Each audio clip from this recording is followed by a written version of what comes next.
All right, gang, check it out. As promised, we got Mike and Kevin on Skype here with us tonight from MikeVninE. Guys, how you doing? Good. How you doing, Billy? Doing pretty good. How are you? Doing awesome. Hey, guys, thank you for calling in and hanging out tonight. Thank you for having us. The pleasure's all ours. Awesome. Yeah, thanks a lot, Billy. So, why don't you guys, introduce yourselves a little bit and tell us what you do in the band. Kevin, you go ahead. You first. All right. So we got together started this thing up about 2010. We both kind of cover most of the instrumental and singing parts since there's just two of us. We actually used to be in a band about 10 years ago together, and then had like a falling out with some of the other people in the band. Ended up getting back together. So we have like kind of a weird fusion of sounds, I guess. I'm coming from more of like a blues alternative rock combination background, and Mike's got like the metal end of it covered. So what you hear is some kind of strange combination of those two things. Oh, cool. Very cool. Well, I mean, blues and metal, I mean, they almost go hand in hand, right? Oh, yeah. Yep. Cool. So, the name of the band, MikeVninE. Tell us how you came up with it. Well, basically, we're both pretty big fans of Nine Inch Nails and Metallica and bands like that. So, what we decided to do, since it's just the two of us, was to take a combination of our names. And obviously, I'm Mike, and he's Kevin. And we kind of merged those together, and kind of like a little bit of a tribute to one of our favorite bands, Nine Inch Nails. Added that onto the end. I made kind of like a wicked-sounding name. It's hard to pronounce and oftenly confused, and hence you get MikeVninE. I know. I got tongue-tied with it a couple times. I apologize. No worries at all. Oh, God. The songwriting. Is it a collaboration? Is there a main songwriter? How do you guys come up with the songs? It's pretty much 50-50. We kind of have a weird chemistry that usually kicks on as soon as we get together to work on a new song or whatever. We just usually we get cranked at least one out every time we sit down to write a song, and we both share in the writing. He does Mike does a little bit more of the lyric writing than I do, and I do I'd say a little bit more of the instrumental parts and the song arrangement, that type of thing. But it is it's a good balance, and I'd say it's about 50-50. Yeah, cool. I agree. It's pretty much a collaborative process. Like you mentioned, we were in a band before, and we were some good guys. And as bizarre as it sounds, sometimes less is more. And we've been working on our project together for a couple of years as we've released it on iTunes and Google and Amazon recently. And we've really refined on how we work together. Personally, he's probably one of the best guys I've ever worked with, very easy to work with. And we've developed a process to where it seems like we can create new songs and new artwork rather seamlessly in a process to where one of us will come up with an idea, the other person will feed off that, and then if one of us kind of gets stumped or a little bit of a block, the other guy chimes in. We kind of put it all together, mix mash it a couple times, blend it up. That sounds good, that doesn't sound good. And then it seems like we get a pretty good first take a couple times. I mean, I wish it was always that easy, but when you work on something for a while, the more you do it, the easier it gets, I guess. Right. And being that you guys known each other for years and you're friends, that's got to make it a lot easier, right? Oh yeah, it's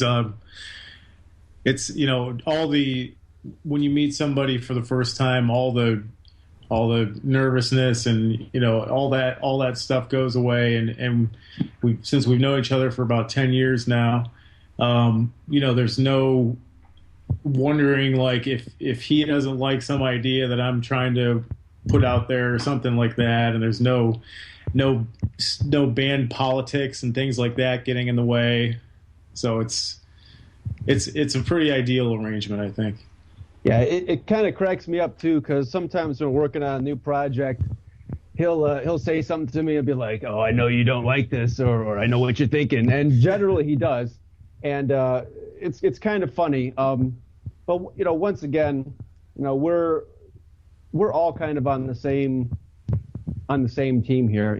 If you're a fan of metal, if you enjoy listening to metal, or if you try to make metal, we're all kind of trying to do the same thing. I know we're all kind of fighting for airtime and for listenership, but once you get past the fact that we're all trying to accomplish the same thing, then it becomes much easier, to work together and with other people, and that's kind of where we've gotten to. And I think that's why we've worked so well and have been able to create what we've done on a very tight schedule with a lot of other obligations. So, it works out well that way. Very cool. Awesome, guys. Now, how would you describe your sound to people? I would say it's definitely some type of subgenre of metal, like melodic metal, not quite as fast, I guess. It is, like I mentioned earlier, I do have a heavy blues influence, and there's quite a few guitar riffs in there where you can hear that influence. So it is kind of a unique blend of like heavier, more of the metal side of rhythm and drums blended with some bluesy lead guitar riffs, and the vocals are quite unique as well. Mike, you want to comment on that a little bit? Sure. Well, to take a step back, a quick step, where I come from in my vocal ideas, I don't know about you, I was a big like a Pantera and Type O Negative fan back in the day. In fact, that was the first concert I'd ever gone to. So I've kind of gravitated to like a Peter Steele, like a low raspy type voice. And then you mix in a little bit of Mike Patton from A Faith No More, and maybe a little bit of hitting some Alice in Chains in there, and put that all together. Actually, one of the reasons that I was originally joined into the band when Kevin and I were in the punk band several years ago was that I used to be in the Marine Corps, and I used to do a lot of cadence. So I think that kind of also influences my pacing and style, which is very different than Kevin. Kevin has more of I would say, a higher octave, more melodic tone to him. And I kind of have like that militant, like cadence pacing, and I try to get a little bit of a grumble and a rasp in there. And we've started to work off what works well for each of us, and then we kind of try to blend those together in some of our vocals, as you notice on a couple of our songs. Right. And we think it kind of creates like a unique sound. Funny enough, with some of my vocals, I've always been concerned that people were going to not like the inconsistencies, and sometimes how I'm going a little bit lower and getting like crackles in my voice. And the funniest thing that I found through the creative process is that some people have approached us and asked us about what kind of effects or like what kind of filter you're using on your voice, and maybe a little bit of reverb, a little bit of echo or something, but we don't use any major effects on our voice to get the way that we sound. And I always was worried that people were not going to like necessarily how we sounded because we didn't sound like we had been running ourselves through an effect filter, and then it turns out that people think that we were anyway. Cool. So I mean, that might be the longest explanation ever, but so, I've always found that interesting. So no auto-tune, right? Sometimes, you got to do what you got to do in certain areas and stuff. I mean, everybody kind of tweaks out their music because there's a certain amount of After Effects and tuning and auto adjusting, because sometimes things don't always fit in when you put all the parts of the music together. But pretty much with what you hear with us is pretty much how we sound. Yeah, I mean, we're not like opera singers either, so we got, everyone is a little bit off sometimes, so we got to tweak things here and there, but for the most part, I noticed the same thing with people commenting on Mike's vocals. It is hilarious because it's all natural and real. Oh, that's cool. Yeah. Very cool. So, guys, now not so much with this band, but with other bands, have you guys played out a lot? Yeah, we did. As Mike mentioned, we used to be in a punk rock band about 10 years ago, and we did play out around the Cleveland area quite a bit in that band. And now we're it's just the two of us, so we can't really we couldn't do something like that unless we had a bunch of backing tracks, and we don't want to go through all that. Right. So it's been a little while, but we did used to play out fairly often. So, how about in your opinion, the best and the worst thing about the live gigs? My opinion, the best thing is just it's fun being up on stage and feeling the energy of the show and that kind of thing. The worst thing is trying to promote yourself.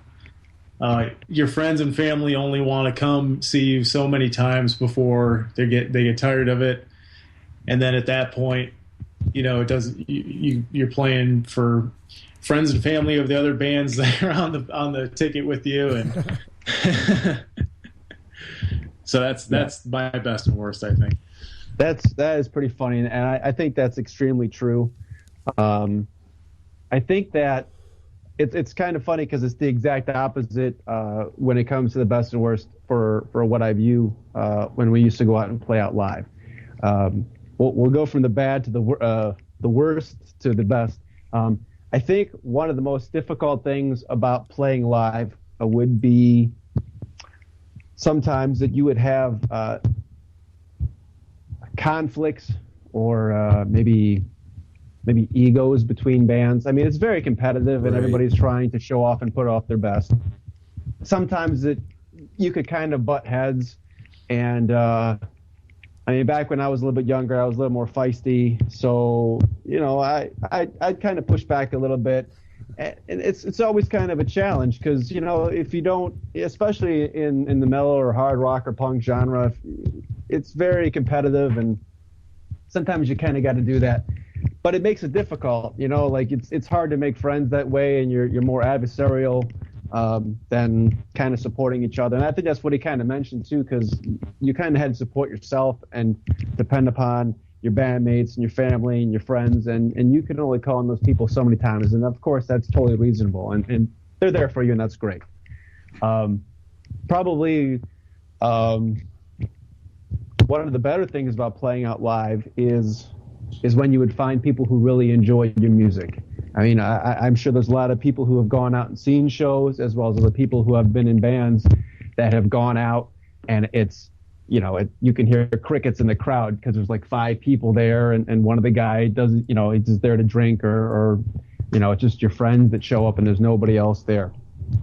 There are a few good times when you get out and you get the right crowd and the right people, and everything lines up, and you have the people who like the type of music that you play, and it's really a lot of fun playing and performing for those people, because I can remember to this day we did a show at a place called the Maple Grove Tavern, and there was a couple people in the other band that really liked one of our songs. We had like a I think like a 3-song encore. And I still remember that to this day, and that, what was that, like 7-8 years ago, or maybe even more than that at this point. Yep. But that was a great time, and then sometimes you kind of get to do those weird, funny shows. I think we did a show with Don Vito when he was traveling around when he was in like Viva La Bam. Oh, okay. And that was a trip. And then the weirdest show that we did that I always get a crack out of telling the story, we did a show over at the Hi-Fi. I think it was Billy Morris owned the Hi-Fi at the time, and there was a Ron Jeremy show. So there was like, like the porn star, the Hedgehog, Ron Jeremy was there. It was a trip, man. It was great. Cool, Yeah. cool. Well, I got to tell you, like the top two answers for the worst experience is usually the sound guy and bathrooms. So,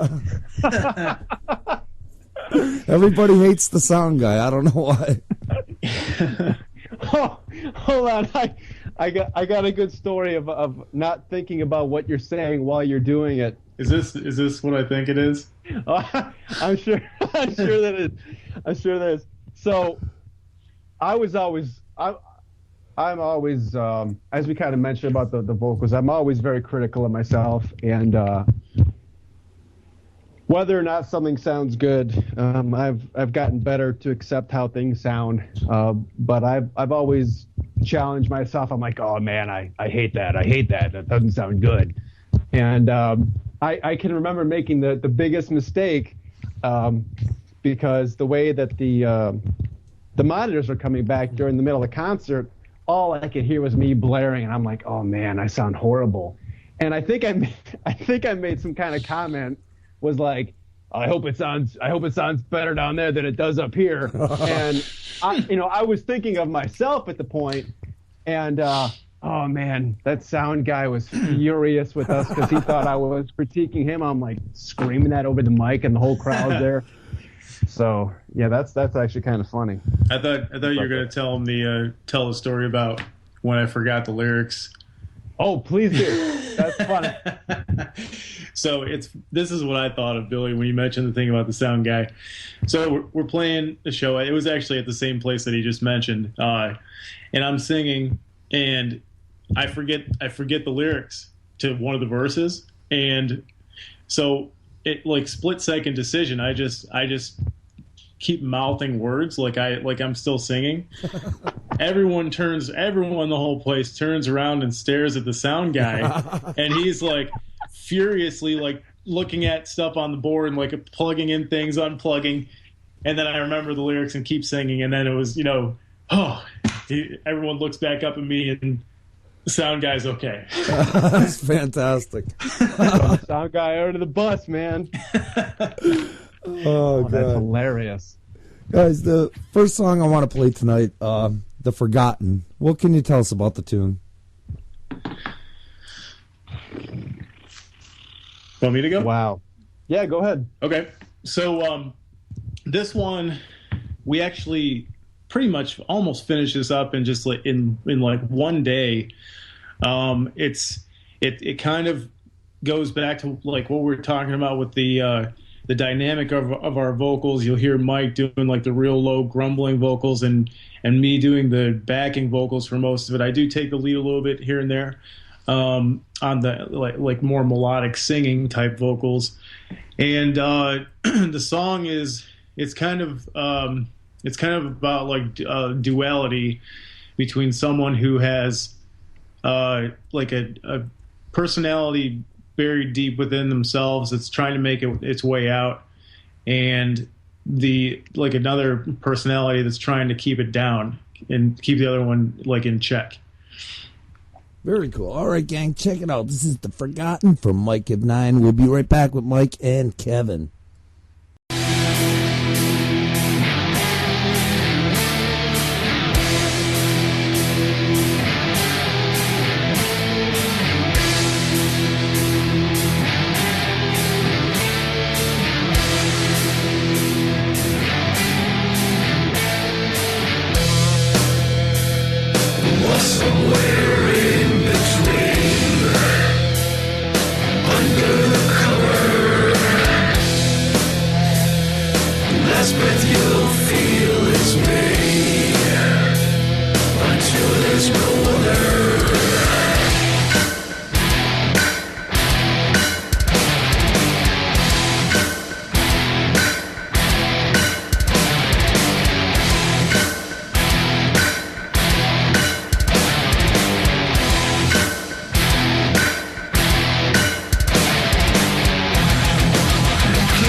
It's all in between.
lost all of me and turned to another.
All right, gang, we're back with Mike and Kevin from MikeVninE.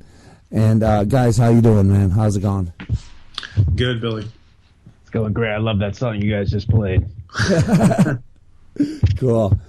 Hey, guys, when did you guys first pick up your instruments, and when did you know that music is what you wanted to do? For me, I actually started. I didn't start playing guitar, unfortunately, until I was 18.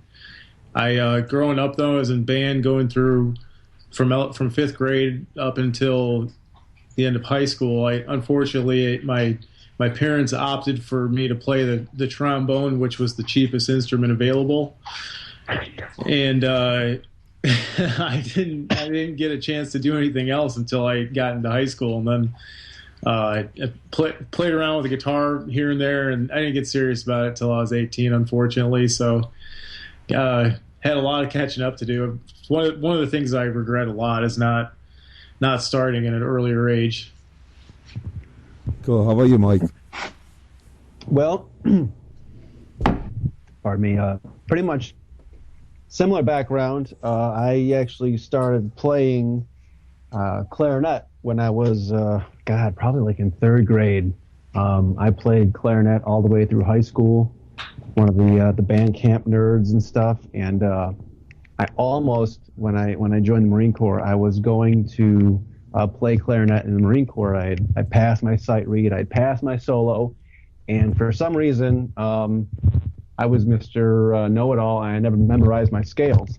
So I didn't pass my scales, and then after that, I was, screw it, and I went to the Marine Corps instead of playing clarinet. You do a lot of marching around, and that kind of became my thing. It was fun. You get to yell, you get to run, and you get to yell some more. So I kept working on cadence because, I thought it was kind of cool. You get to march a whole bunch of people around, and you're kind of the guy in charge, and you get to yell and run and yell and run. So I did that for a couple of years. Then like we mentioned earlier, we came back, and I came back, and then luckily the guys brought me into the band for a while, and I did my little stint as like a punkish singer, which isn't necessarily playing to my talents. And then when we got back together, we started playing around with me, trying to learn some of the riffs on guitar, and then decided that it would make sense for me to go ahead and play bass since it was just Kevin and myself. So I started picking up that. I would consider myself more of a bass player than a true bassist, because I'm always trying to focus on developing better vocal melodies. basically because Kevin's very talented at coming up with catchy hooks for the guitar. So, but I'll work with it. Cool, guys, cool.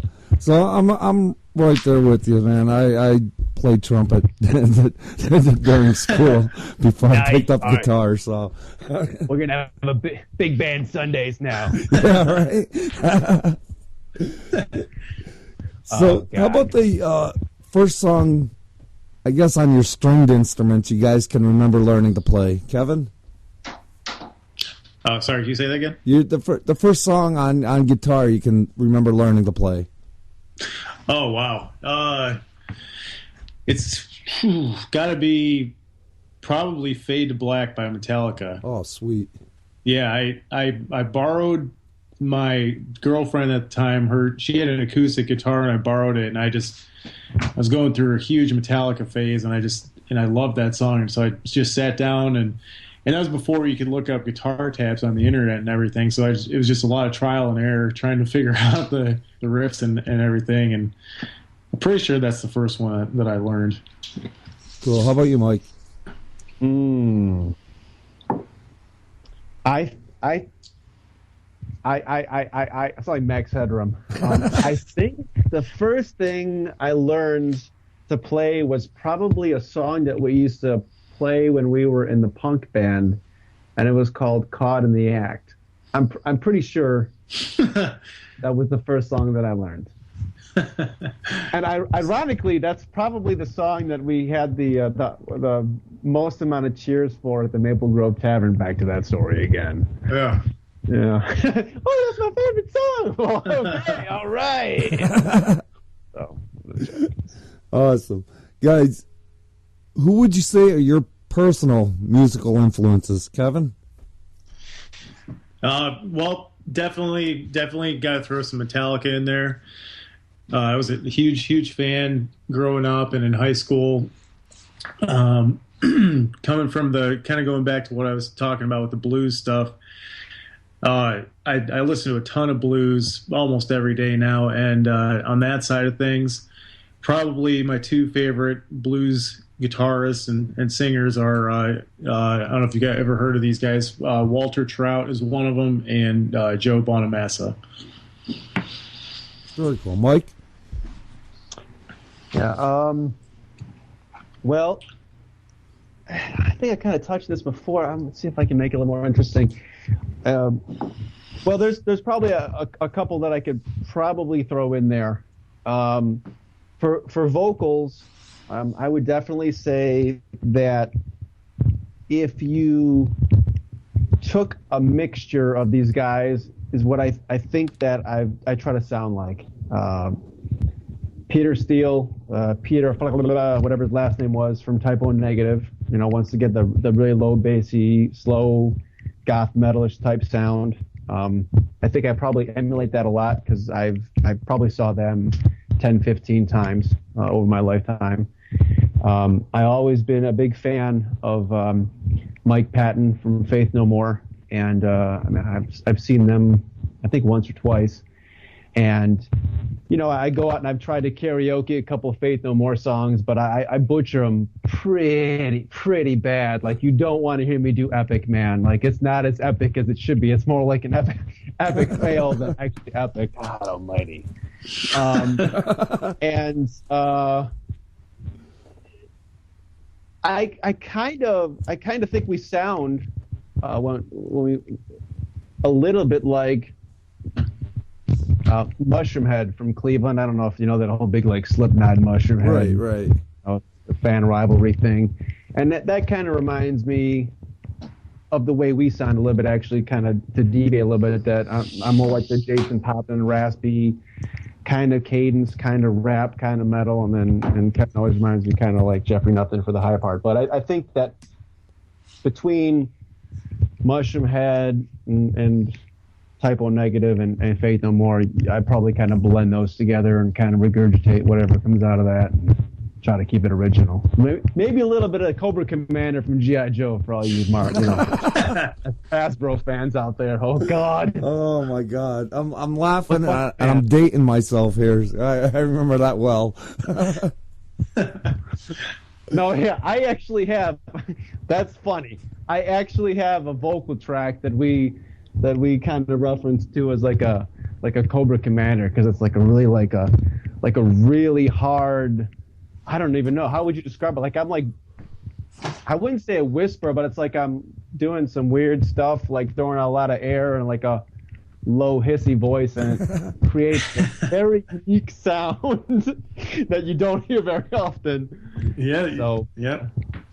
So Peter Steele, Cobra Commander. So, yeah, it's some kind of like weird Aqua Teen Hunger Force fucking concert shit, man. Yeah. oh, that's God. awesome. It's a trip. I don't know if you know that show. We used to cover the theme song from that show in our old band. Oh, no way, yeah? Oh, I love that show. You kidding? Yeah, we used to do it. That boy, boy. I'd be fucking meat lad. Oh, that's awesome. Guys, so nowadays, guys, what music do you listen to? I listen to a whole range of stuff. I kind of like I said, I listen to blues stuff almost every day. Like Pandora, Spotify, that kind of stuff. Just try to listen to something new all the time. I listen to a lot of. I got a metalcore playlist on Spotify that I listen to quite a bit. Even some just like piano music sometimes. So quite a range for me. The only thing I don't really listen to is, I guess, like country and I don't know, a bunch of no rap or hip hop, stuff like that. Mike? Oh man, that's rather quite interesting. I feel like I'm like isolated on a desert island. I did do a lot of my standard typo playlist. Probably drives me insane. Kevin does listen to a wide variety of music, so he's kind of turned me on to a lot of newer metal bands. Like I'm still kind of stuck back like in the late 90s or the single digit 2000s. Otherwise, kind of bumped up. I like listening to Avenged Sevenfold and Bullet for My Valentine, and it might sound weird, but I spend a lot of my spare time, which I don't think that I have a lot of, listening to our music. I probably listen to our songs a million times because I'm always trying to, figure out ways to improve the vocals that I'm working on. I'm constantly singing the song so I can keep the tune and try to find new ways to do things like that. So I spend a lot of time listening to our stuff too. So I know it sounds kind of corny, but and then you kind of get burned out on your own music. Oh man, these guys got to put out some new music. So that's what I spent a lot of time on. We were at practice a couple weeks ago, and we were talking about music that some other people listen to, and we listened to a couple songs. We checked out a couple bands on Reverb Nation, and sometimes we'll flip through and try to find something new on YouTube.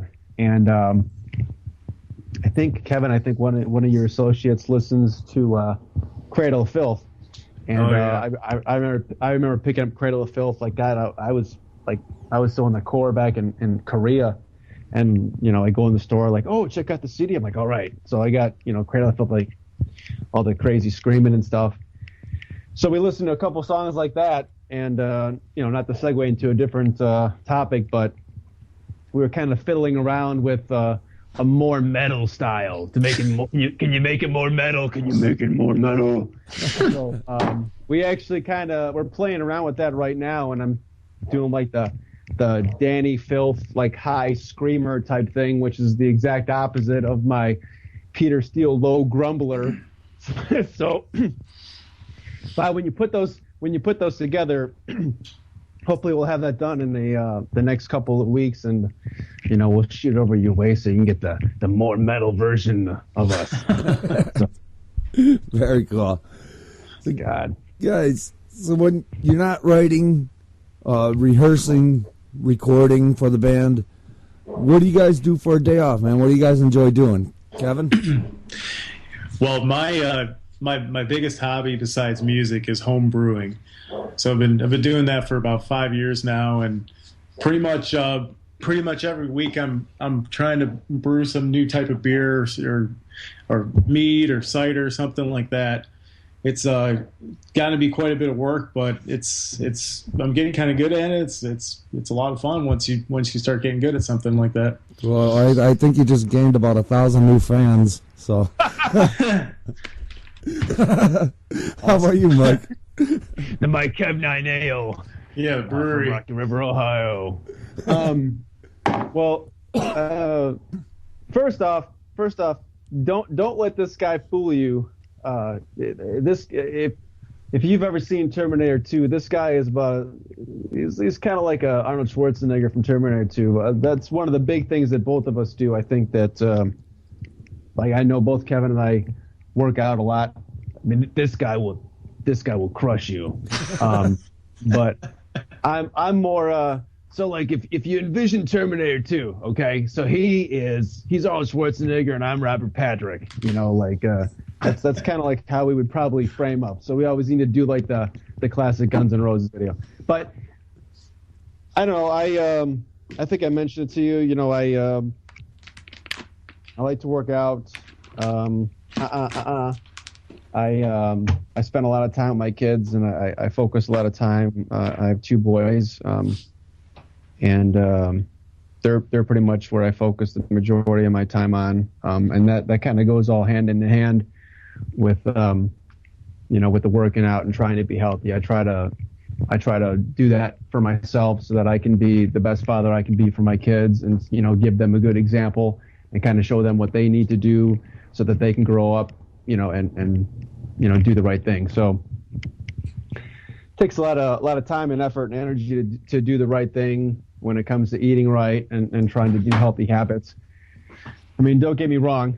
I used to be a party maniac too, just like everyone else, and I'm still totally cool with that. But you kind of get older, and then you're worried about staying healthy. So I try to do that, and I'm never going to be where I want to be, but it's good. I used to help him quite a bit with his unhealthy habits with my brewing. It's too bad because he only got to taste the first couple of years of the beer, and it wasn't that good back then. See, making beer is just like making music, man. When you first start off, you don't really know what the fuck you're doing, but then you refine it, and you're like, oh man, this is way better than Miller. Dude, I think anything's better than Miller. I don't think you've had enough Natty Light and Steel Reserve mixed together. Oh god. So, throw a couple cigarettes in there, man. Yeah, well, I've drank my share of cigarette butts, so. Oh god. Oh, stop laughing now. It's great. So, guys, what would you say is your most memorable moment so far in your music careers, Kevin? Well, I definitely, for me, think that it was when we finally got our album, our past album that we just finished up done, and when we clicked that button on the computer and pushed it out to like iTunes and Amazon and all online stores. That's kind of like uncharted territory, and neither of us had gone there before, and so that was definitely like where we were trying to get for a couple of years, and it was just a great feeling to finally get something done and get it out there. Cool. How about you, Mike? Man, I always hate being the guy following up, like saying the same thing. It's definitely been a challenge. God, I would have to say that's pretty close to being it as well. I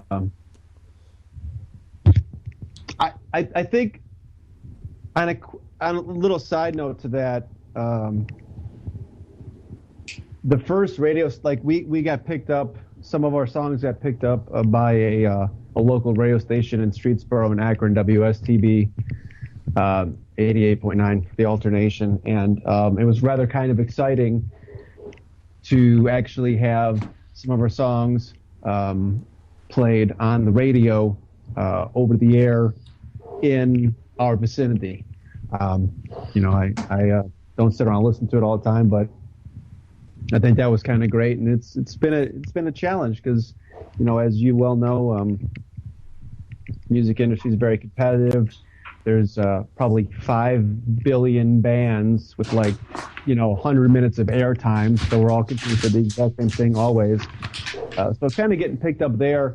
Obviously, that was post us finishing our album, which was just a feat into itself. So, you know, that's Cool. a close second for me. Cool. So let's take it the other way. You guys have any Spinal Tap moments you can share with us? Mike, go ahead. I gotta feed the dog real fast here. Oh man. I can remember this might not be the exact same thing, but I can remember a time that back in the day when we were in the punk band, we had gone out after practice, and I mean, you know, we were at the bar afterwards, and I had a couple of drinks, and for some reason, I can't even believe this happens. And once again, when I tell you the story, I hope you think that it's not real, because it probably shouldn't be.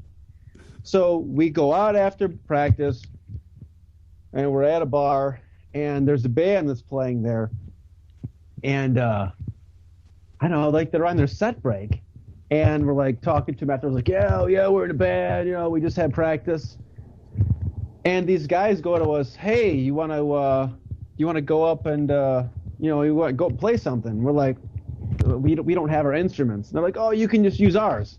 And like, I still to this day, I can't believe this actually happened, because I'm like, who lets you just walk up and like play their instruments? You know, like we didn't even know these guys. Right. So we go up, and the microphones totally, you know, cued in for their singer, and nothing at all like what I sounded like at the time. I'm just like blazing 5,000 decibels above whatever this guy was doing. And I'm like just wasted, and we're doing some Rage Against the Machine song. I can't even remember what it is now. Are you still there? Yeah. It was Know Your Enemy. Yeah. Just Know Your Enemy. Man, oh, all I can hear is my voice just bouncing off all over the walls, because I'm like 5,000 times louder than this guy. And I screwed up, and I did like the second verse first, worse than the first. Oh man, that was a total botch. It was bad, man. I'm glad you weren't there. Deleted. Oh, good. How about you, Kevin? You got any Spinal Tap moments? Let's see here. I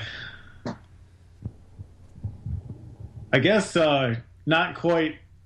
I didn't get to quite that point like Mike did, but there was a couple times where there was this band that used to be my favorite band quite a while ago came into town, and we actually got on the ticket to open for this band, and then like the day of the show, like we get all set to go, and you know, like load our stuff in the car and go to the venue and everything, and turns out they canceled their whole U.S. tour. Oh. And it happened twice. Oh. And it was like a dream come true, you know, like I had always actually like had dreams about like opening for this band and that kind of thing, and it came so close to happening twice, and then it was a complete failure both times. Oh, Jesus. Oh, That's pretty epic. That's frustrating. Yep. Guys, next song I want to play, This Is Forever. What can you tell us about the tune? This one is I don't want to steal all the credit here, but this one I started off the writing process on this one, and it's a little bit different than some of our other material because my writing style is more abstract than what Mike's is. So this song it's about a very crazy, violent dream that I had about human sacrifice, actually. Okay. So it was yeah. So like in the dream, I was going to be sacrificed, and that's kind of spawned the whole idea for the song and all the lyrics, and just kind of came after that, and it was pretty easy to go with it after that. All right, cool. Check it out, gang. This is Forever from Mike of Nine. We'll be right back with Mike and Kevin.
All right, gang, we're back with Mike and Kevin. Guys, how's it going? Good. Still good over Great here. time, Billy. Cool. So, from the beginning up until this CD, would you guys say you've grown musically or as musicians?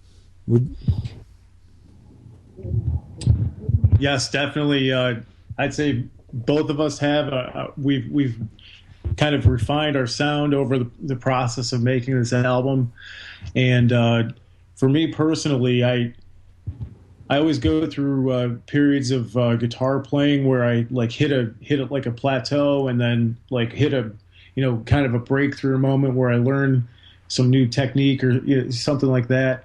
It kind of influences future riffs and songs and things like that. And on this album, I've had that happen quite a few times. So definitely for me, I know that when we first started this project off, our sound was completely different. So just kind of creating the sound and figuring out how to play to our strengths and develop what we have now was definitely a huge learning process. But again, like you said, we had a lot of breakthrough moments doing that, and kind of progressed the sound as we went along with the project. Cool. How about you, Mike? It's interesting because as musicians, you kind of sometimes go back and listen to your old material and I don't know how do you want to, how would you say that? Kind of like a fuzzy memory. It's interesting going back and listening to some of our old recordings, and we're like, ooh, wow, that sounds totally different than what we do now.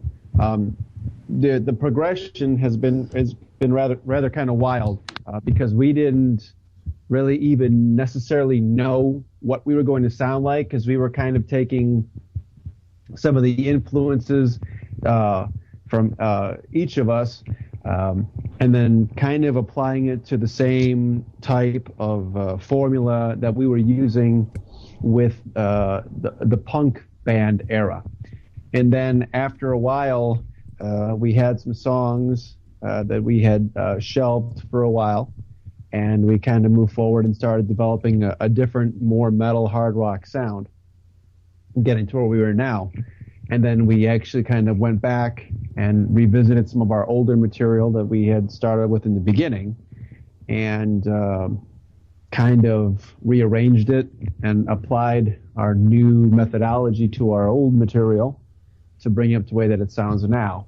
So it's kind of funny because a couple of the songs on our CD, we know which ones, the older ones, the newer ones. Like one of our songs was probably, I don't know, almost like 4 years old. And then as you get to the, getting close to the release date, we probably went through several revisions of it to make it sound to way our vocals mix and match together now. God, I can't even talk. Am I making sense or no? Yeah, absolutely.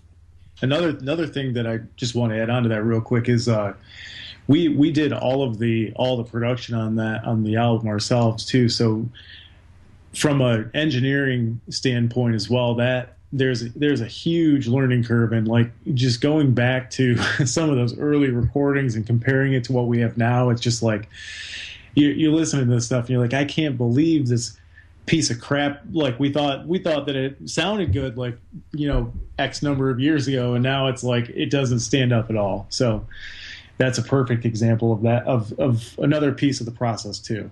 Cool, guys. So now you guys been around for a while, more or less been there, done that. What advice would you have for bands just starting out? Do something else. I would say personally, going back to what I said about my biggest moment being the completion of the album and getting it out there. The biggest thing that I had to get past in this process was going through these things that we didn't know how to do. And I think that for most people, when you try to do something that you don't know how to do, that it puts like a mental block in most people's heads, and it just shuts them down, and that's what causes failure to happen. So my advice would be just keep going with it. Look it up on the internet. I guarantee there's a million other people who have done what you're trying to do, and you'll find the answer if you keep trying and keep going long enough. We did it, and I'm amazed that we did, and I'm very proud of the progress that we made on this whole thing. So cool. How about you, Mike? Right on.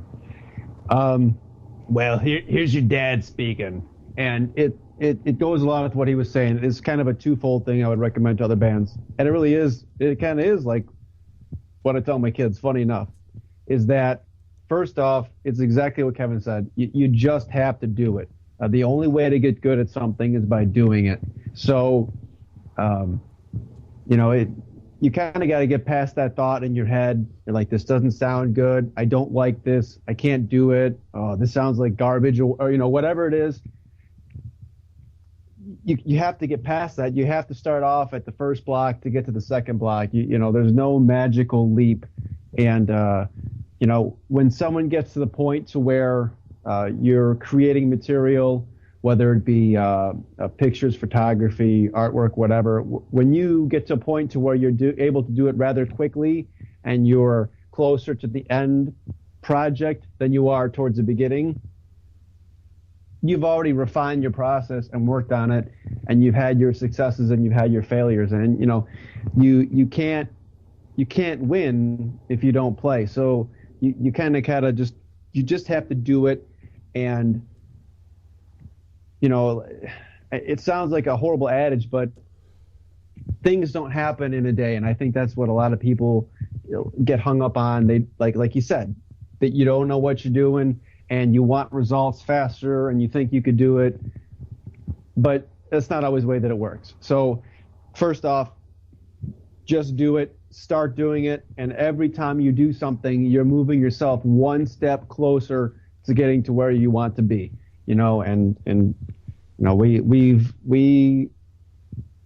We've done a good amount of work regarding writing, composition, recording, engineering, publishing, copywriting, doing our own artwork, our own photography, logo design. So we didn't know those things before we did it, and even when we're doing it, I wouldn't say that we're necessarily an expert on anything, but we're constantly trying to improve and learn new things so that we're able to accomplish them. So first thing, just do it. And the second thing that I would recommend to other aspiring musicians and bands, and would be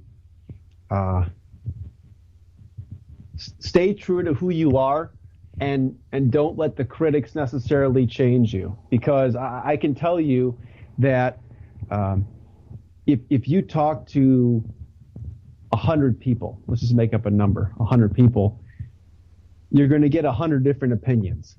And then the big thing that has always frustrated me is that you should do it like this. You should do it like this, or you should sound like this, or this is how I would do it. And the big mistake is that I used to do when I was younger is that kind of get into the discussions or arguments with people, be like, oh yeah, okay, well, and that doesn't produce anything positive for you. But if you think that you want to do something and you want to sound a particular way, I would just go ahead and do that. I mean, that's the great thing about being an artist, is that it's your art.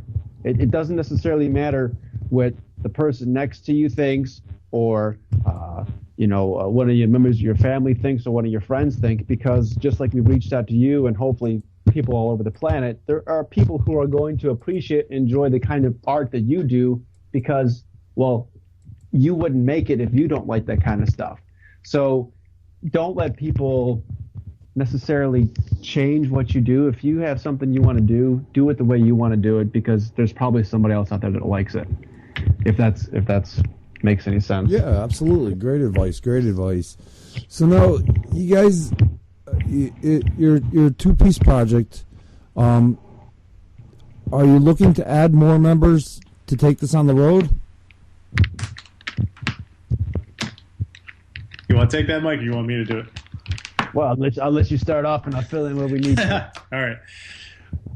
So, having the prior experiences with our previous band and working with other musicians over the last, I don't know, 15 years or so, it's kind of definitely for me anyway. It's kind of jaded me to the point where like I feel like a lot of musicians are kind of working the process backwards. A lot of musicians form bands, and then the goal is to play, local small shows, and then hopefully at some point generate enough attention to where something bigger happens with it. The problem with that is that almost never happens. So we're kind of looking at it from the opposite perspective, where we want to get our music recorded, get the project done, get it out there. If something happens with it, I would definitely be up for forming a band to tour or whatever. But that's not we're not trying to do it the first way that I mentioned. Right. Yeah, he has a really good point, because we kind of experienced that, and there's pros and cons to doing both, but we really feel that we wanted to focus on our music creation and recording, and like you mentioned, try to develop our skills in all our areas to improve the music and the overall experience that someone would hear when they're listening to music at home or driving or whatever they do. And as you very well know, as we've discussed before, everybody's got really busy schedules. We have limited time, so we try to maximize our time on refining our music. So if we were going around and playing local shows, which like you mentioned, we're not adverse to playing out, but we're constantly trying to refine what we currently have. I think probably in the works we have enough material that we're currently working on to do our second CD already, and working on additional songs to release our third. If we did anything else on a small scale, it would distract us from creating more music. That being said, like you mentioned, if the right opportunity came our way, or there was some kind of a breakthrough, or we had the right kind of licensing, we're musicians. We would gladly take the ball and run with that. That was much better said than what I said. Basically, what you heard me say was I hate other musicians, which is not true. Listen, I told you we're going to play a show with these guys. I really fucking hate these guys. No, basically what I was getting at is, all the schedule conflicts, personality conflicts, band politics, things like that always get in the way of progress and actually finishing what you're trying to do. So we're trying to prevent all that from happening by just having the two of us getting the projects done, and then seeing where we can go with it from there. Cool. What would you guys say is the ultimate goal for the band? I would love to see, personally, some of these songs show up in video games or movies, things like that. Aside from the normal goals of playing shows and things like that, I think something like that would be awesome. Yeah, that's what happens. That's what happens when you answer second, because that's exactly where I'm at with the whole thing too. That's kind of what he was alluding to, and I was trying to allude to. We really wanted to develop our sound, and sometimes there's specific images and ideas that we come up with, and we would love to have certain types of songs licensed and used in particular genres. Like, I think we would be a good fit for certain types of horror movies or kind of like thriller movies.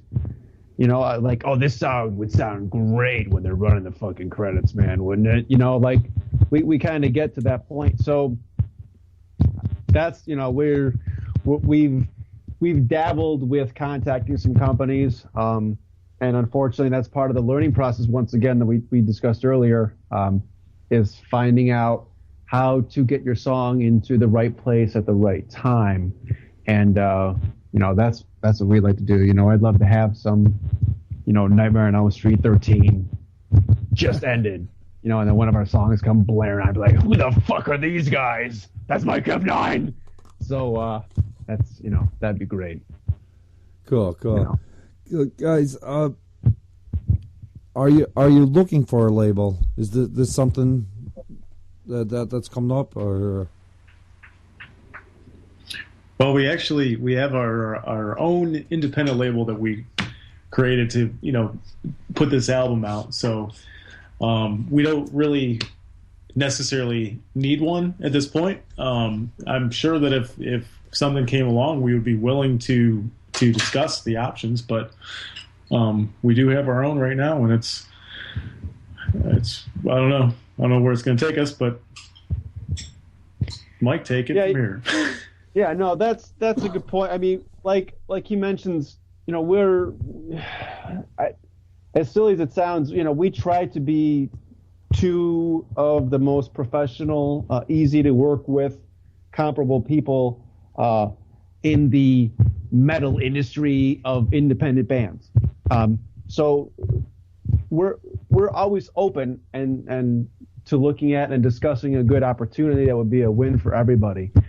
So, you know, of course, you know, there's a little bit of hesitancy among, as you well know, like independent bands, because a lot of us kind of hear like the horror stories, like, yeah, they signed on with, you know, such and such records, and then they had to do like 6 records, and they made no money, and then they hated it, and they had to go ahead and do, you know, all these songs, and then they hate each other, and then they're making money, they're broke.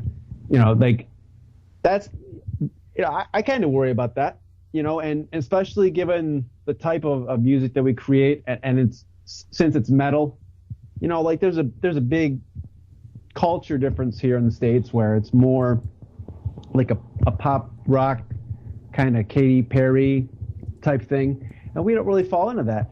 So that's why we decided to do it ourselves.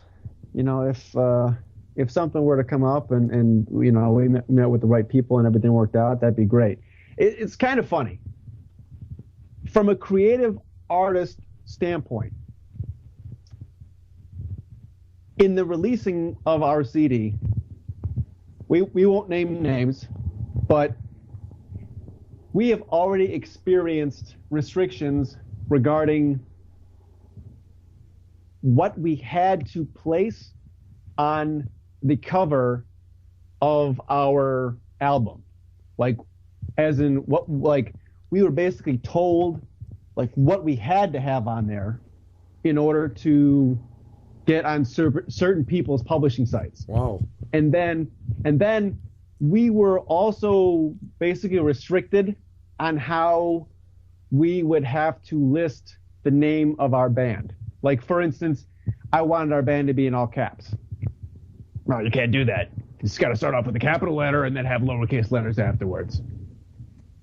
Being an independent band, we own the name of our band. We own the publishing company of our band. You know, we're registered with our state for our band.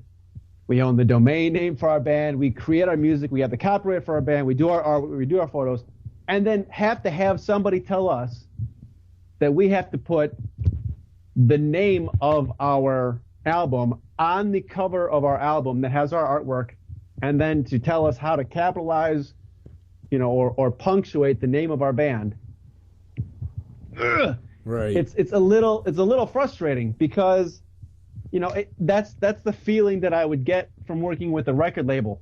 Now, if somebody comes in and says, "You guys are metal, we're gonna give you $8 million over the next 10 years if you rock out these bands," you know, man, in a heartbeat, you know. So, but I kind of like having the freedom to do what we want, and since Kevin and I are we both have our own professional jobs as well. We're able to do this as we want it, with the previous exceptions, And as you can see, they frustrate me. That makes me angry. That makes me metal. Well, let's not just say that we're not doing that. If anyone happens to be listening that might be wanting to offer something, but because that would be I think that if something came along, we would definitely be open to discussing it. We kind of have like a little inside joke going through this whole process. Just like after work, we both get home, just like get on the phone, texting each other, both on the computers at our different, at my house and Mike at his place. Just jumping through hoops nonstop to try to make this thing happen. It's like, hey, what do you guys do? Are you guys actually, so you're in a band? No, we just, we have a band name, but we just jump through hoops all day to try to get the album out.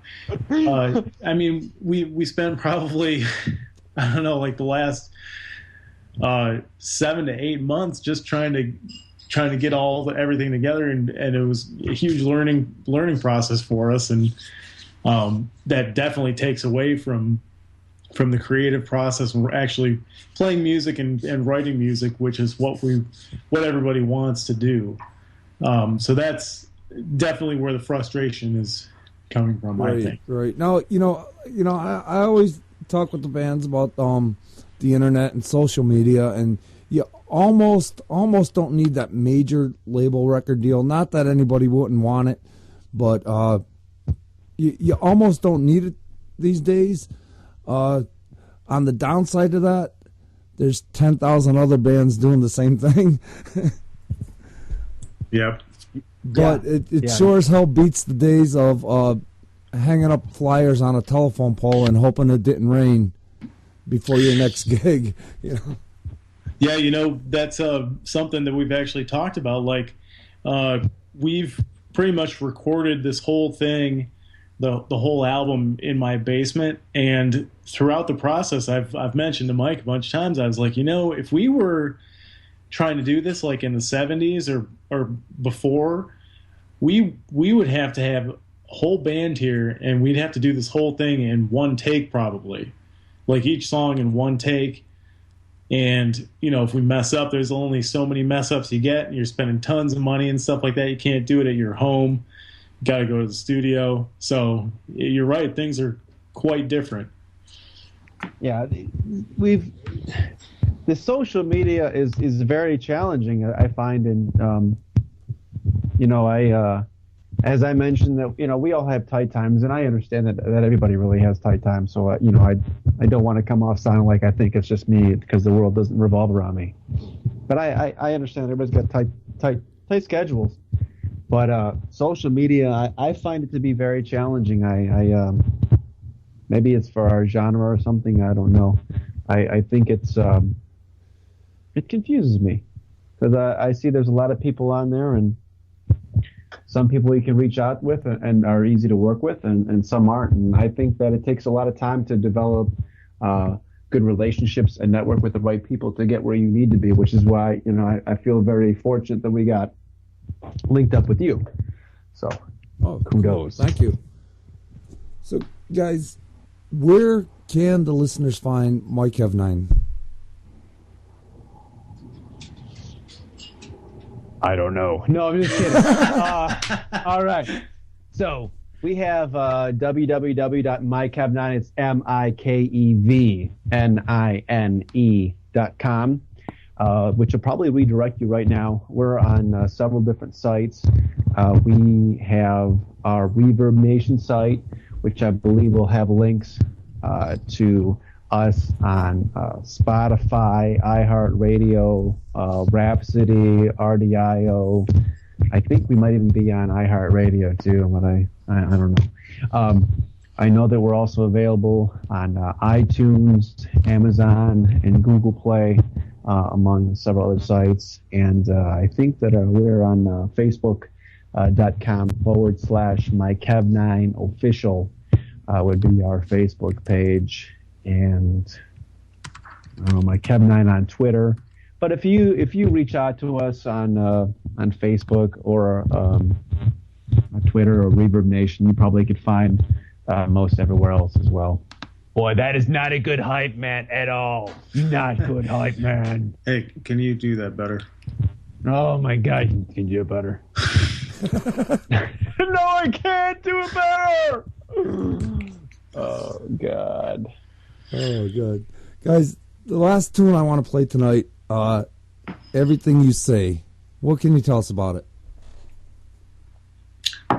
Well, I got a really good story for this. So the way that we started writing this was Mike came over to my house and we start, getting tuned up and everything. I go upstairs to take a bathroom break and I hear him playing this riff in the basement while I'm in the bathroom, and all of a sudden these lyrics start going through my head. And I came out of the bathroom and I was like, dude, I got like a first verse of a song, and just wrote it down, and it pretty much wrote itself from there. I mean, this song was a very fast process. We had to come back around before we finished up the album and touch up a few things, but that's essentially how it was born. Bathroom time. Awesome. Oh, that's fucking awesome. Guys, I want to thank you for Skyping in with me tonight. It's been awesome. Mike, Kevin, thank you guys. You're welcome back anytime. Thanks, Billy. Really appreciate it, too. Awesome. Hang on 1 second, guys. Listeners, it only happens because of you. I got to thank you. As always, this show would be nothing without you guys tuning in, so thank you. Next week, I'm going to have the guys from Lords of the Trident here, so be sure to tune in, and I will see you then. As always, be safe, stay well, keep it metal. This is Everything You Say from MikeVninE.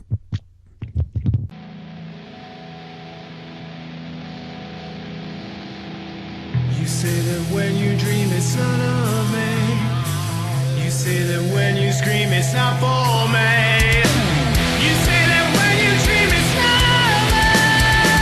You say that when you scream it's not for me. You say that when you cry it's not from me. You say that when you die it's not for me. You say that when you cry it's not for me. You say that when you die it's not for me.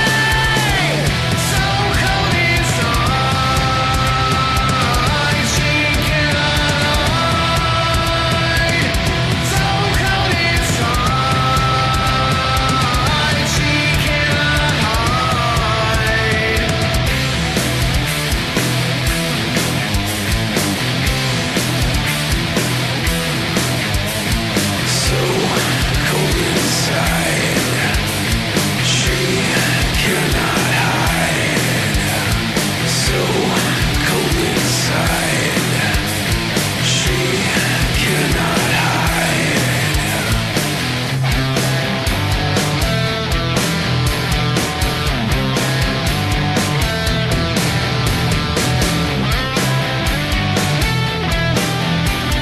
So cold inside, she cannot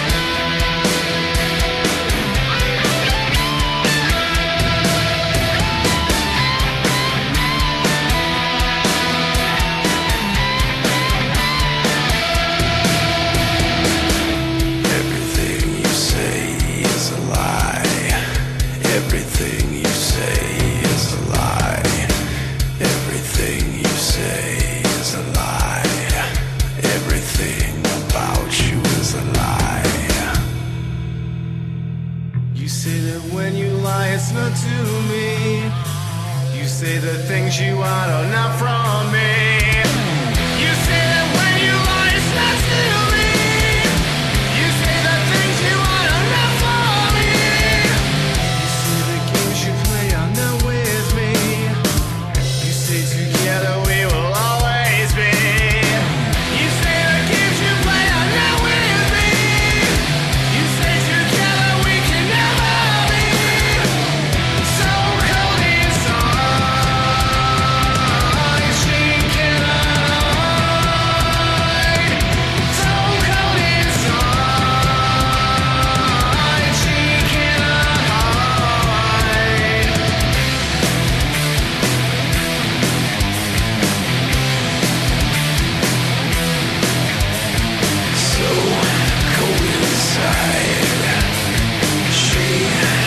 tonight.